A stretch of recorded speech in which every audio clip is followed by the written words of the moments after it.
I had played in Jonestown and that Saturday night, and that Sunday I come home early. I went to bed. I was half drunk. I was living with a woman out in the country called Minnie, and I and her son was the same age. Reason I say her son's name Minnie was the mother of him at 12 years old.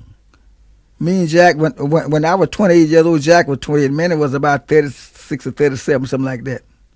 But she was a good looking woman. I was living with, me and Jack used to run together. Her and her son used to run together. And this Monday morning, I was laying down in the bed. Alan drove up in the car. Alan Lomax drove in a brand new Hudson. The same year, 1942 Hudson, super six cylinder.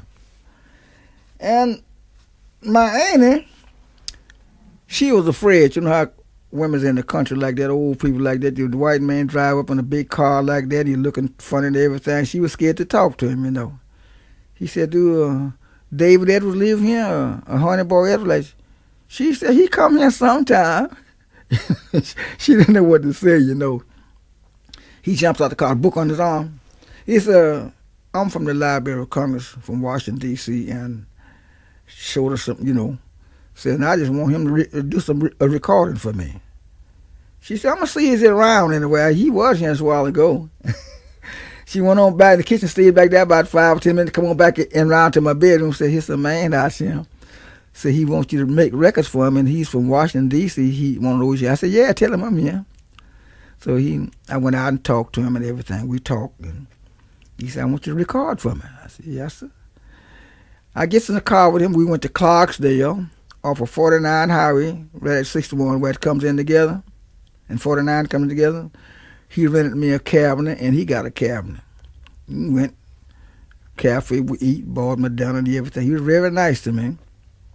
And we went out round where Muddy Water used to live, out there around Stovall and about. And we went out that gravel road out in the country towards Fry's Pint, between Stovall out there.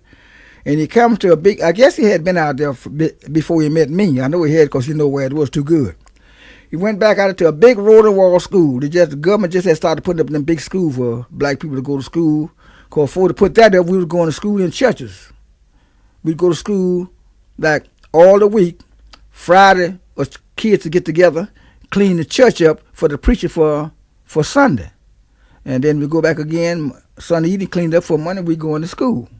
So they had the government school put up called the Road and Wall School, big nice schools, big one of those painted good brown schools. So he went in there and he recorded me that day. And we recorded hours or so, a couple of hours in there. And in the middle of the session, he's come up a big storm that day. He'll tell you today if you see him. Man, it come a tornado right in the middle of the section. And he had to cut all the machines off and everything stopped. About an hour, half hour, everything cooled off. Then we went back and finished our recording. And he brought me back to Clarksdale. And he gave me $20. Man, that was more money I had in my life than everybody. He gave me $20 and bought me food and brought me back home, so I was happy with them $20. And then he recorded Son House before he got to me. Then he went on down the road and recorded Muddy. I know when that happened.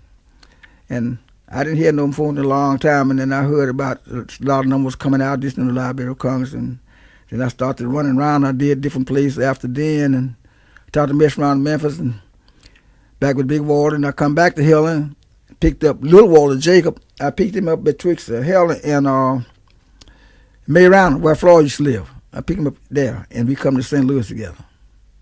That's where we hung around. Then left St. Louis, come to Chicago. So we just run into musicians off and on like that. You go all kind of ways when you're a musician. You don't know which way you're going. You're just like a loose dog. You don't know where you're going sometimes. When we used to hustle around, like, you didn't know where you're going. Anyway, you can make some money. You go there.